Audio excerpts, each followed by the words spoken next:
Dua pasien COVID-19 meninggal dunia akibat COVID varian Omikron. Kasus ini merupakan pertama kalinya di Indonesia dan mencatatkan kematian akibat Omikron. Kedua pasien meninggal karena memiliki komorbid atau penyakit penyerta saat terpapar COVID-19. Satu pasien terpapar COVID varian Omikron karena transmisi lokal dan satu lagi merupakan pelaku perjalanan luar negeri. Masyarakat diimbau tetap menerapkan protokol kesehatan ketat karena varian Omikron lebih cepat menular. Omikron udah di sini, udah terjadi infeksi lokal, transmisi lokal. Jadi harus kita hadapi. Perang dengan mereka nggak bisa kita hindari. Nah sekarang kita perlu tahu ciri-ciri musuh kita gimana. Ciri-ciri yang ini nularnya super cepat, super banyak.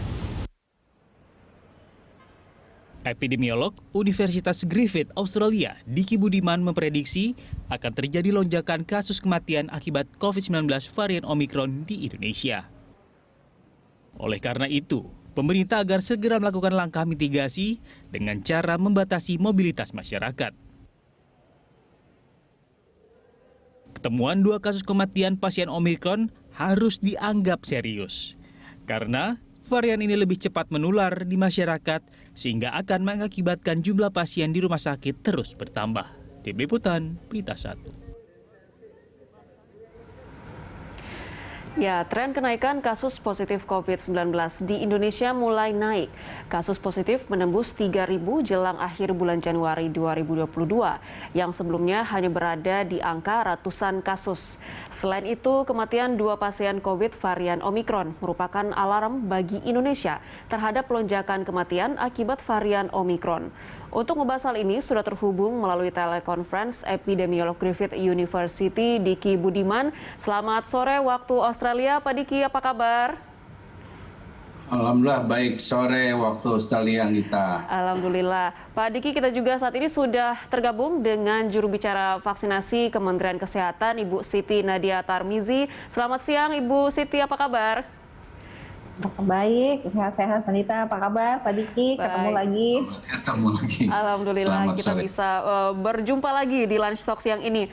Nah, Bu Siti dan juga Pak Diki, akhirnya sudah ada kasus kematian nih akibat Omikron yang mungkin menjadi pengingat untuk kita bahwa yang tadinya mungkin kita pikir Omikron ini gejalanya lebih ringan, namun ternyata tidak bisa disepelekan akibat sudah ada kematian saat ini. Saya ingin ke Ibu Siti terlebih dahulu.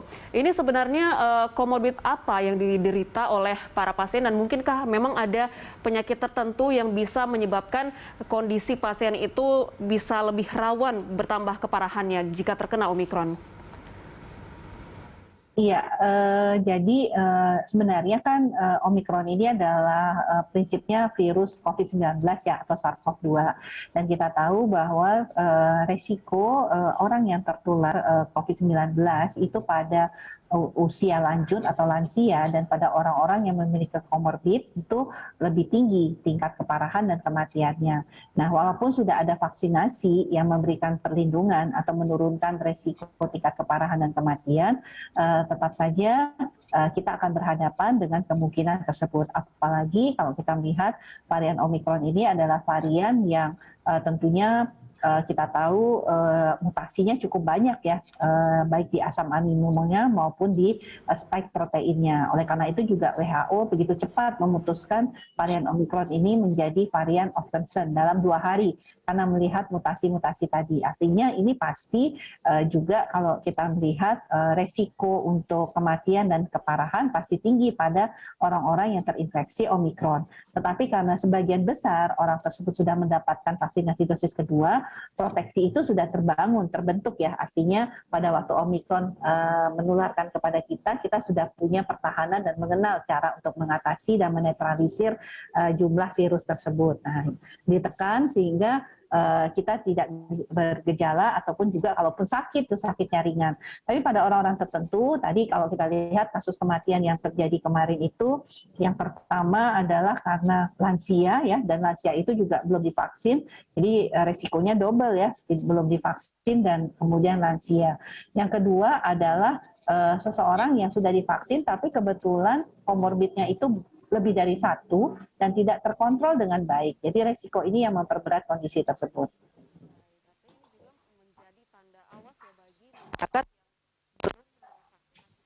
Dalam kondisi yang tidak bisa divaksin ya Bu, dengan adanya penularan Omikron yang lebih cepat ini.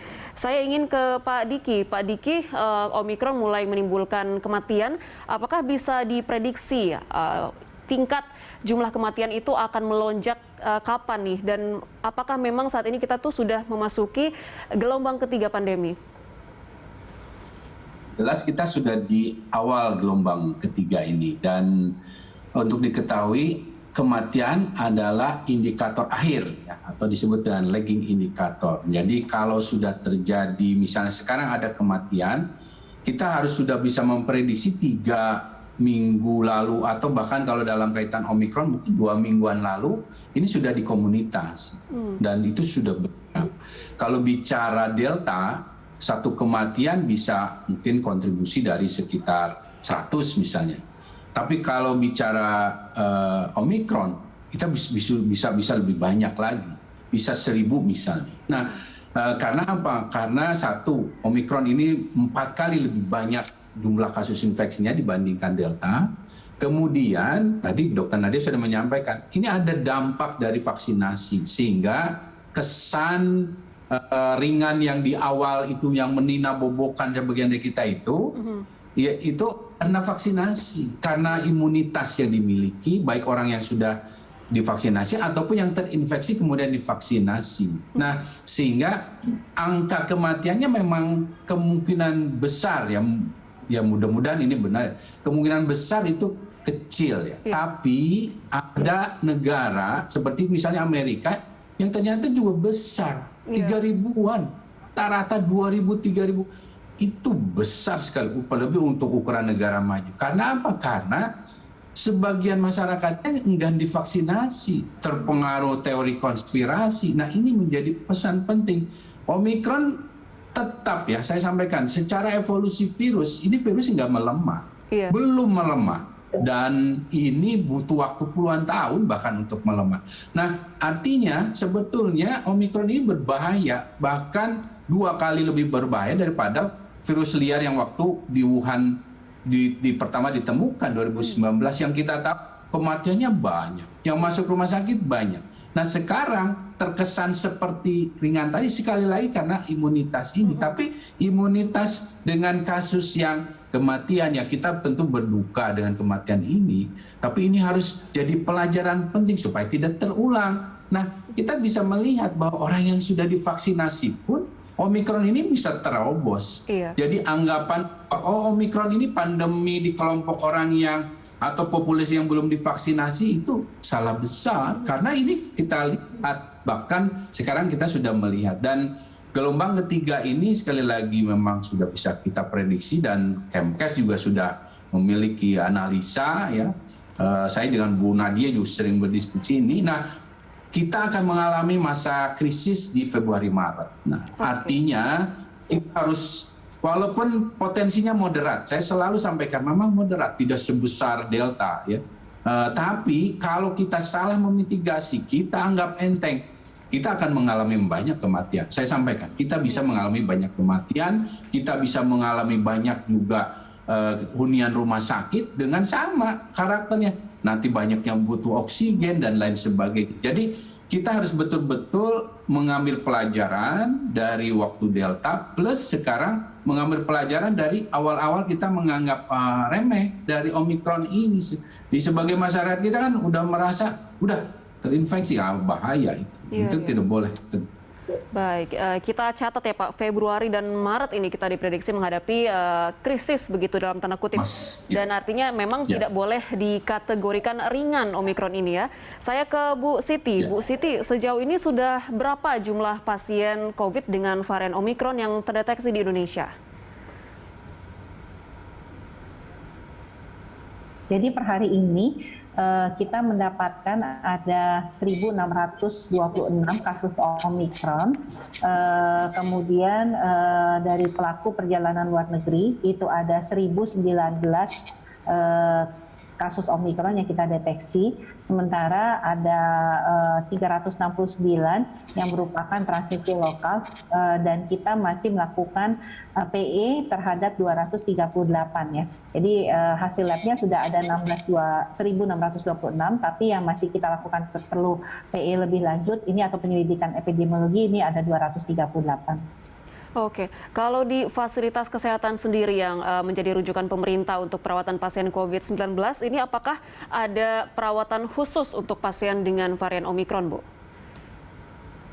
Ya, jadi tidak ada sebenarnya perawatan khusus ya, karena kembali lagi sebenarnya ini kan infeksi COVID-19 ya, nah, kebetulan variannya berbeda, artinya kita perlu memperhatikan beberapa hal, setidaknya misalnya transmisinya seperti apa, kemudian tingkat keparahannya seperti apa, kemudian respon terhadap alat diagnostik kita, misalnya apakah dia masih bisa dideteksi dengan PCR ataupun dengan rapid antigen, ini yang tentunya jadi pertimbangan. Yang terakhir adalah respon pengobatan. Tapi pada prinsipnya penanganannya adalah tetap sama ya, artinya kalau dia tidak bergejala, lakukan isolasi mandiri, support dengan vitamin untuk meningkatkan kembali imunitas. Kemudian kalau dia gejala ringan itu ditambahkan obat-obat untuk antivirus. Sementara kalau sedang dan berat itu apalagi kalau kemudian saturasi oksigennya terus turun ya, karena jangan lupa pada varian Omikron penurunan saturasi oksigen atau kondisi sesak itu juga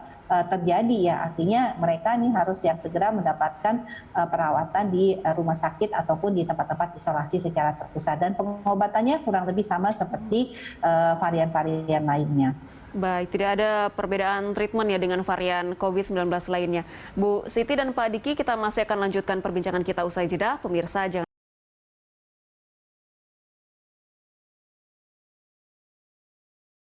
COVID-19 mulai terlihat dalam sepekan terakhir. Satgas Penanganan COVID-19 mencatat penambahan 3.205 pada Sabtu 22 Januari 2022. Sementara sebelum varian Omikron masuk di Indonesia, hanya di angka ratusan kasus per hari. Dan berikut data penambahan kasus COVID di Indonesia.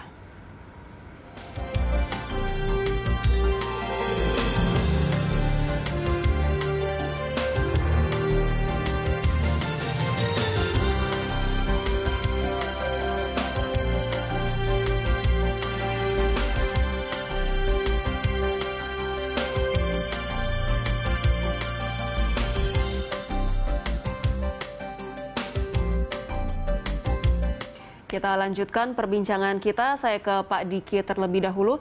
Pak Diki, saya meminjam istilah yang Anda sebut sebelumnya. Kita tidak boleh ternina bobokan dengan imunitas kita yang katanya memang sudah menguat, tapi toh tetap ada yang jebol juga terkena varian Omikron. Nah, apa yang harus kita lakukan saat ini, Pak? Ya, sekaligus ini saya selalu memperkuat ini ya, bahwa kenapa saya sampaikan ini bukan masalah menakut-nakuti. Kita harus waspada, responsif. Pak Presiden sudah tepat mengatakan jangan panik, betul. Karena kalau panik itu asalnya responnya akan menjadi kepanikan yang lain yang timbul ya, dan tidak berbasis sains.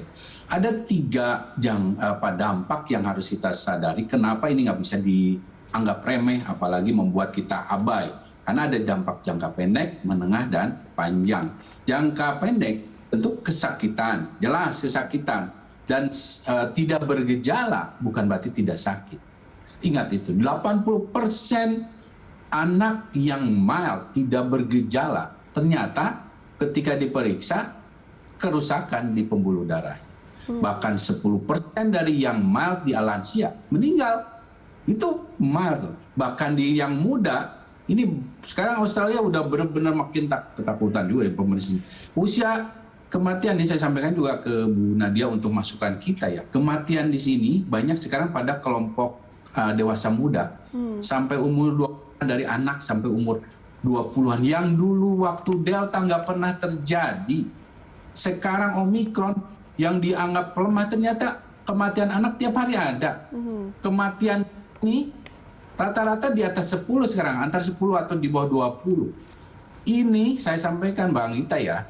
2 tahun Australia pandemi, khususnya di Queensland, kematiannya 7 selama 2 tahun. Sampai Delta lewat itu masih 7. Nah, ketika yang disebut remah ataupun apapun ini, ternyata kematiannya tiap hari lebih dari yang 7, yang 2 tahun. Ini menggambarkan ini sangat serius, sangat serius.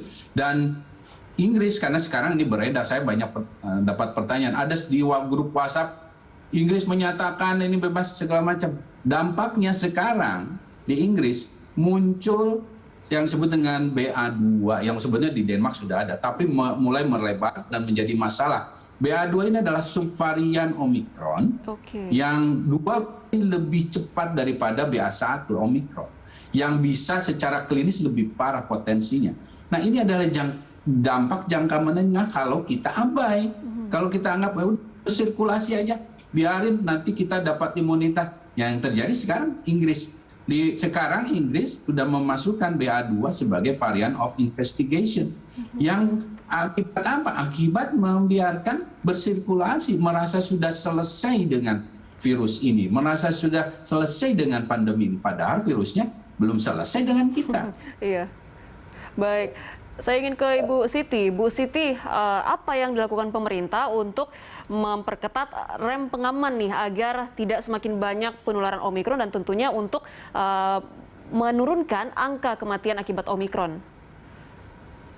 Iya, yang pertama adalah kita tetap terus ya menahan laju penularan dari pintu masuk negara dengan karantina selama 7 hari dan hasil pemeriksaan PCR 3 kali dan harus negatif hasil pemeriksaan PCR-nya dan vaksinasi juga 2 kali. Dan kami juga menghimbau ya, pemerintah menghimbau masyarakat Indonesia untuk tidak melakukan perjalanan ke luar negeri kalau tidak urgent. Yang kedua adalah di dalam negeri karena sudah ada transmisi lokal dan tadi mungkin disampaikan oleh Pak Diki, gejala yang sering muncul kan adalah batuk dan pilek yang seringkali diperkirakan seperti batuk pilek ada flu yang biasa. Dan oleh karena itu masyarakat harusnya sama seperti misalnya kita kalau kondisi lagi sedang musim demam berdarah ya Mbak Ani ya, bahwa kemudian kalau kita berpikir batuk pilek yang pertama kali kita harus pastikan bahwa kita bukan COVID. Jadi segera lakukan tes karena dengan tes yang cepat dan kita tahu karakteristik dari Omikron yang penularannya 3 kali lebih cepat tadi, dengan kita deteksi dini segera tahu apakah kita COVID atau tidak, itu akan sangat membantu untuk memutuskan rantai penularan. Karena kemudian kita bisa langsung isolasi, mencegah interaksi kita kepada orang-orang di sekitar kita dan juga keluarga kita, sehingga meminimalisir nanti kluster keluarga ataupun kluster kantor ya. Ini yang kita harapkan. Yang kedua adalah selain percepatan daripada vaksinasi yang dosis primer, kita juga sudah melakukan vaksinasi booster. Jadi untuk lansia ini kita dorong untuk segera mendapatkan vaksinasi booster dimanapun juga.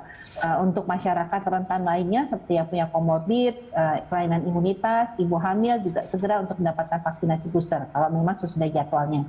Sementara masyarakat yang lain tetap tentunya pastikan protokol kesehatan, disiplin protokol kesehatan. Kita mendorong pemerintah daerah mengaktifasi kembali satgas-satgas dan juga kita melakukan memastikan ya bahwa aplikasi Peduli Lindungi digunakan dan dipastikan dipakai oleh para pengelola tempat publik, sehingga nanti kalau kita mau tracing itu lebih gampang ya untuk kemudian mendeteksinya. Nah, yang lain di hilir pasti kita siapkan ya untuk isolasi terpusat, kemudian ruang perawatan, rumah sakit bagaimana skenario untuk konversi ruang perawatan, juga mendorong pemerintah daerah kembali mengaktifasi tempat-tempat isolasi yang terpusat yang kemarin sempat ditutup ya dikarenakan kasus yang juga semakin sedikit. Layanan telemedicine kita perkuat juga ya, mengingat bahwa nanti sebagian besar masyarakat mungkin akan dilakukan isolasi secara mandiri, tetapi tetap harus punya akses ke fasilitas pelayanan kesehatan dan layanan telemedicine. Baik. Artinya upaya yang dilakukan ini semoga terus konsisten ya Bu, berjalan dan juga tidak hanya di pusat namun juga hingga ke daerah-daerah. Saya kembali ke Pak Diki. Pak Diki, virusnya ini belum selesai dengan kita. Selain mungkin perlu membatasi mobilitas, apa kemungkinan terburuk yang harus kita antisipasi jika Omikron ini kasusnya semakin melonjak di Indonesia? Ya, sebetulnya strateginya hampir sama semua variannya, hampir sama. Namun yang menjadi masalah dan musuh terbesar kita adalah pengabaian. Merasa bukan jenuh, merasa bahwa apalagi merasa overconfidence. Ada sebagian kita yang saya sudah di booster bahkan nih misalnya. Saya sudah nggak bisa, booster pun bisa ada yang terinfeksi, walaupun tidak sampai parah atau fatal, tapi masalahnya dia bisa menularkan gitu. Nah ini yang artinya kita harus meningkatkan ya. Dengan acara seperti ini, kenapa saya selalu kadang jam berapapun ya saya ini, karena literasi pada publik gitu bahwa bahkan ada sebagian yang dianggap intelektual pun masih harus kita ingatkan gitu. Nah ini perjalanan yang akan terus harus kita lakukan karena belum selesai tadi. Dan ini saya ingin memperkuat lagi sekali lagi Pak. Tadi Bu Nadia menyampaikannya, karena banyak pertanyaan ke saya juga. Atau banyak masyarakat kita pengen cepat divaksin booster. Nah begini, ini adalah strategi yang penting ya. Varian ini begitu cepat, kita nggak ada negara saat ini, saya udah cek ya data-data, nggak ada negara yang sanggup mengimbangi kecepatan Omikron ini menyebar. Bahkan rekor-rekor setiap hari pecah rekor. Amerika beberapa kali pecah rekor. Eropa negara-negara pecah rekor kasus infeksinya. Nah ini membuktikan nggak ada yang bisa meredam. Dan oleh karena itu termasuk di Australia sendiri udah bukan menyerah, tapi oke, semua pokoknya tadi prinsip pertama yang sampaikan Dr. Nadia, anggap Anda membawa virus ini sehingga berperilaku seperti orang yang membawa virus, yaitu apa ya, diam di rumah, lakukan pencegahan dan lain sebagainya. Kedua tentang masalah booster, karena ini nggak bisa kita kejar kecepatannya, kita harus loncat pagar. Loncat pagar apa? Pada kelompok yang rawan, yang berisiko tinggi dari sisi pekerjaan maupun kondisi tubuh. Kondisi tubuh kan lansia, komorbid dan lain sebagainya. Lompat pagar itu lindungi mereka cepat sebelum ini nyampe ke kelompok ini.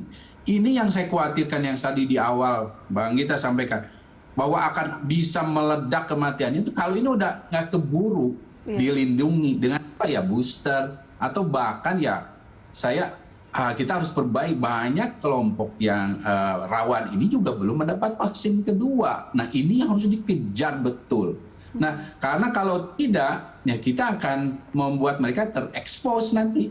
Karena ini cepat banget. Gitu. Nah inilah yang harus difahami oleh masyarakat sehingga jangan ada yang merasa saya pengen booster kan. Kalau belum saatnya jangan. Kecuali pemerintah di satu tempat itu membuka, dan itu artinya ada paralel gitu, bukan memprioritaskan salah satu, tapi siap gitu. Nah ini yang pemahaman seperti ini yang akan mendorong kita untuk segera lindungi kelompok paling rawan di sekitar kita. Baik, utamakan mengamankan atau memberikan booster dulu begitu ya pada kelompok yang rawan, dan juga tentu kembali ke masing-masing diri sendiri, tidak boleh sampai ada pengabaian ya. Kita masih akan lanjutkan perbincangan kita usai jeda. Pemirsa jangan kemana-mana, Lunch Talk masih akan kembali.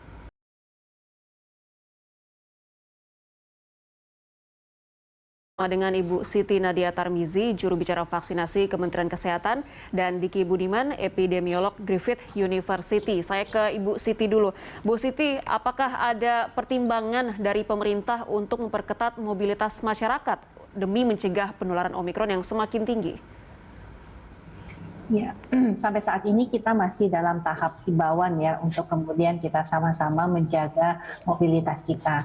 Selain itu tentunya dengan adanya evaluasi PPKM yang kita lakukan saat ini setiap minggunya, itu akan menentukan level daripada laju penularan serta kapasitas respon dari tiap-tiap kabupaten kota. Jadi nanti akan terlihat di sana kalau memang kasus konfirmasinya meningkat, tapi testing tracing-nya kurang, maka pembatasan masyarakat termasuk mobilitas itu harus dikurangi. Tapi pembatasan atau mobilitas secara nasional nanti kita akan terus evaluasi sampai mana tentunya kita harus seperti kemarin ya melakukan PPKM darurat emergensi ya, artinya semua kabupaten kota itu turun pada level 4 atau kemarin sempat di akhir tahun kita akan melaksanakan PPKM level 3 yang berlaku untuk seluruh kabupaten kota. Tapi kemudian kan kita evaluasi, kita tidak perlu, tapi kemudian melakukan pengetatan-pengetatan saja. Kalau sampai saat ini masih berupa himbauan, jadi nanti akan kita evaluasi lebih lanjut terkait hal ini. Baik, Kita sudah tiba di penghujung segmen, saya ke Pak Diki terlebih dahulu. Pak Diki, kalau berkaca dari yang dilakukan oleh pemerintah Australia, apa kebijakan yang dilakukan oleh pemerintah di sana untuk menekan angka penularan COVID-19 yang mungkin juga bisa kita terapkan di Indonesia? Pertama, mengejar cakupan vaksinasi, mereka mentargetkan 90% ya. Karena dengan waktu Omikron ini menimpa Australia, itu sebenarnya sudah 80%-an. Nah, artinya 80% saja nggak cukup. Jadi dari sisi angka reproduksi memang, untuk Delta itu di 83-85% untuk cakupan vaksinasi 2 dosis. Omikron itu 90%-an. Nah, ini karena angka reproduksinya juga lebih tinggi. Nah, ini yang artinya kita kurang lebih akan mengarah ke situ. Mudah-mudahan harapan saya 70% setidaknya 2 dosis itu sebelum bulan puasa. Ya mudah-mudahan nggak Bu Nadia. Karena bulan puasa itu pun kita akan memilih masa yang ya tidak sekrisis ini mudah-mudahan ya, kecuali ada varian baru ya. Tapi tampaknya kalau yang bisa membuat ya, karena ini masyarakat juga bertanya, sampai kapan sih begini? Kalau kita sudah 90% 2 dosis, itu kita udah gampang. Di sini nggak ada lockdown. Nah, ini gambaran. Nah, ini pertanyaan Bang Gita. Nah, semua ya tadi diserahkan pada masyarakat, oke mau batasi segala macam, tapi udah lebih confidence. Karena 90% ya sudah divaksinasi, tinggal ngejar yang booster-booster yang ini. Nah, itu yang pertama harus dicapai. Kedua, ya bahwa namanya prevention atau pencegahan itu harus dilakukan sejak awal. Gitu. Sejak awal jangan nunggu naik. Jangan nunggu naik, karena kalau sudah nunggu naik, udah sulit dikejar. Nah, salah satunya yang harus kita batasi adalah mobilisasi atau mobilitas dan interaksi. Ini yang sekali lagi, terutama di kota-kota besar, dibangun kesadarannya masing-masing dari kita yang esensial, yang namanya WFH. Di sini disarankan sekitar sebetulnya 70-an, 75%. Tapi pada prakteknya mungkin hampir 100% WFH. Karena sudah kesadaran sendiri gitu. Kemudian saya di sini harus ada izin juga kenapa saya di kantor. Nah, kemudian PTM ya belajar anak-anak sudah dari sejak akhir tahun itu udah di rumah-rumah online. Sampai kapan? Sampai mungkin akhir Februari atau pertengahan Februari paling cepat. Nah, itu yang disebut mitigasi awal. Jangan nunggu meledak, jangan nunggu anak-anak banyak. Apalagi kalau sudah ada kasus kematian, sekali lagi ini menunjukkan sudah ada masalah besar, serius di masyarakat. Dan hal lain yang juga bisa menjadi contoh, sebenarnya bukan hanya di Australia, banyak negara maju melakukan adalah ya menemukan kasus ini. Jadi jangan ya udah ini banyak, tapi tidak dilakukan 3T-nya, ya akan berbahaya. Karena kita artinya tidak bisa memastikan orang yang bawa virus ini untuk segera melakukan isolasi karantina, satu. Dan salah satu yang juga di strategi dilakukan, ya sekarang rapid test-nya diperbanyak. Gitu. Tidak mesti harus PCR, rapid test antigen. Dan bahkan di rumah-rumah. Sekarang di mall dijual, kalau di kita ya supermarket dijual rapid test antigen. Jadi silakan kalau merasa seperti tadi Dokter Navia bilang, saya ada flu ini, saya tadi kemarin makan periksa. Gitu. Sekarang bahkan saya menganjurkan di sini ketika salah satu media sini mewawancari saya bilang udah jangan namanya rapid test antigen lagi. Jadi itu adalah tes infeksi aja, tes infectiousness. Jadi orang itu sudah dites, kalau negatif dia bisa dalam 4 jam 6 jam ke depan relatif aman. Baik, berarti kata kunci yang harus kita pegang dalam melakukan mitigasi di Indonesia adalah jangan tunggu naik ya Pak. Baik, Pak. Jangan. Baik, saya ke Ibu Siti. Bu Siti, silakan tanggapan dari Anda sekaligus menjadi closing statement. Ya, jadi Omikron ini walaupun kita katakan lebih ringan ya dibandingkan varian Delta, tapi juga kita tidak boleh lengah, tetap waspada karena risiko menjadi parah dan kematian itu tetap ada, terutama pada kelompok masyarakat yang memiliki komorbid ya, dan apalagi yang belum divaksin itu betul-betul resikonya sangat tinggi. Jadi tentunya untuk masyarakat yang belum divaksin dosis lengkap, karena saat ini masih ada 14% yang belum dosis 1 dan 40% yang belum dosis kedua, segera lakukan vaksinasi, dan yang sudah mendapatkan tiket vaksinasi untuk dosis booster juga sama pada lansia segera mengakses layanan vaksinasi. Jangan lupa tetap disiplin protokol kesehatan. Dan menjadi penting bagi kita jangan takut untuk di testing, karena lebih baik kita mengetahui lebih dini untuk tentunya mencegah terjadinya perburukan ke depan. Baik, semoga vaksinasi dosis lengkap ini bisa segera rampung targetnya, dan tentu walaupun sudah divaksinasi, tentu yang harus diingat adalah jangan abai ya dengan protokol kesehatan. Terima kasih Ibu Siti dan juga Pak Diki sudah berbagi informasi bersama kami. Sampai jumpa, sehat selalu. Sama. Sama-sama.